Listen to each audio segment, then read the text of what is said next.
children. Today we will start the first chapter of your supplementary reader, A Pact with the Sun. And the name of the story that we are going to read today is A Tale of Two Birds. Now, you have already read some of the stories in your main reader, such as Who Did Patrick's Homework and How the Dog Found Himself a New Master, isn't it? So, there you came across a creature called Elf, and in the second story, you came across a dog who wanted to find a new master. So, this time we are going to learn about the story of two little birds. Now, how does the story start? Let's find out. So, once there lived a bird in a forest. Okay, so once there was a bird who lived in the middle of the forest with her two babies who were just born. They were newborn babies. And where did they live in the forest? Where was their house? They actually lived in a nest, and the nest was made on a tall shady tree.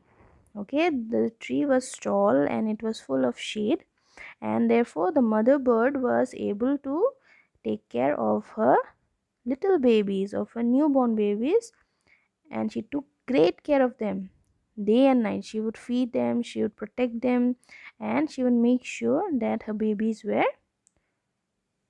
safe and sound. However, one day something happened which destroyed this little happy family. What happened? There was a big storm. There was thunder, there was lightning and rain. Means a huge storm came that night, that day, and there was a lot of thundering, lightning, and rain, and the wind was blowing in great speed.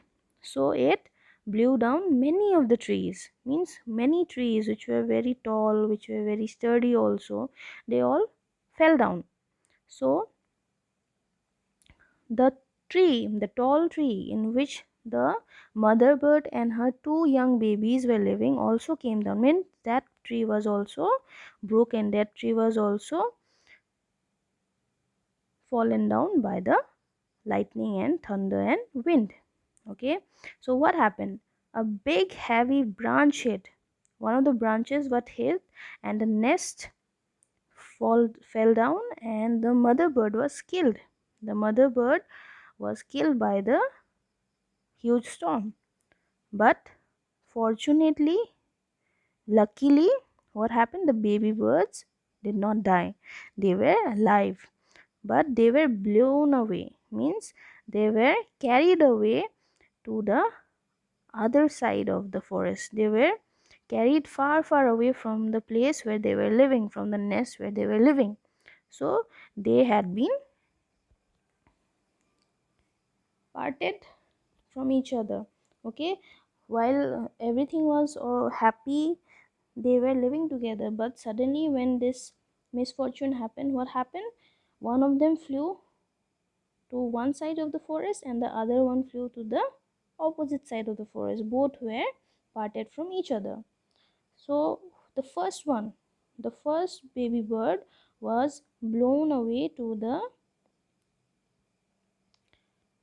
other side of the forest, and it came near a cave where a gang of robbers lived. Okay, you have seen robbers, isn't it? You have seen the robbers, the gangsters who often are found in the earlier days. If you have seen earlier movies, you will see that most of the robbers used to live in the middle of the forest. So one of the birds fell down near a cave where a gang of robbers lived. And what about the other bird?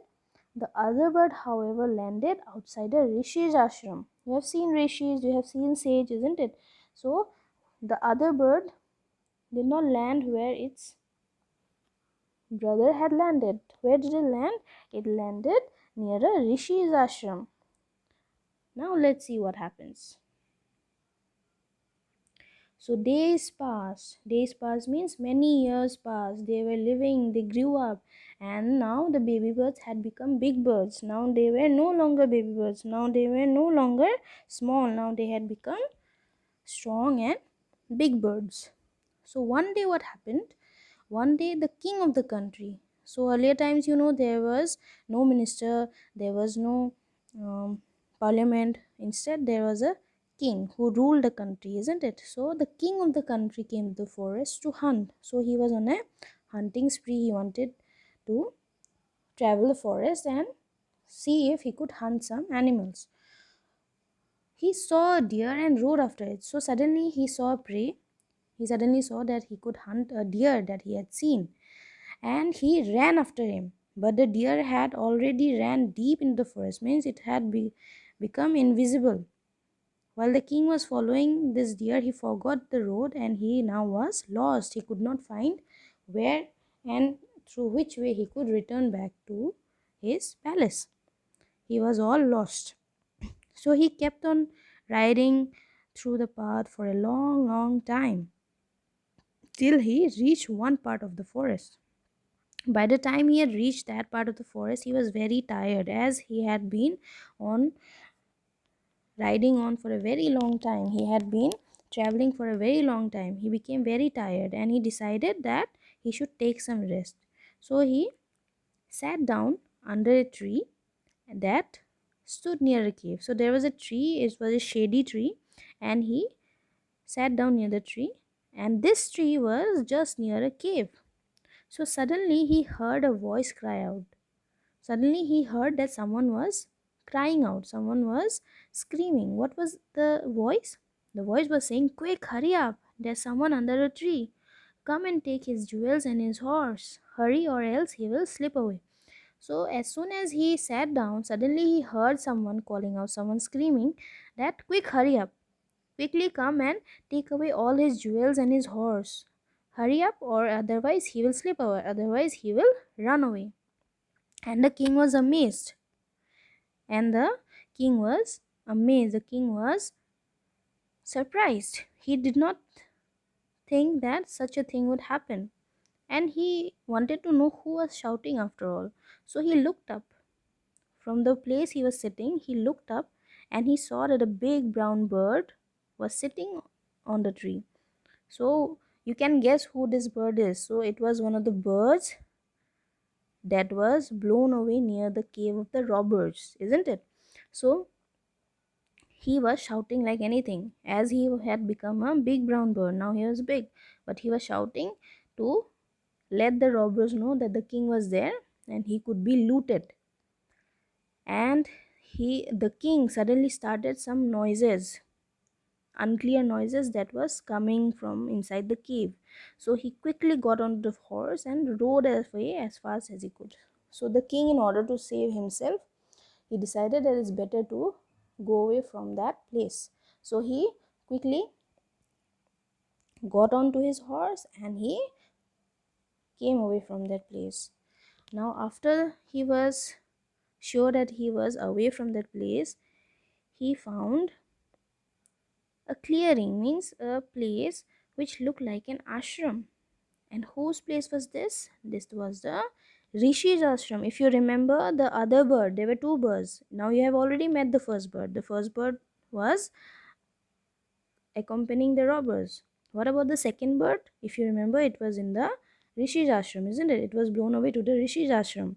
So now, as he had fled away from that cave, he had reached this Rishi's ashram, and he had just tied his horse to a tree, and he was sitting down under the shade of the tree.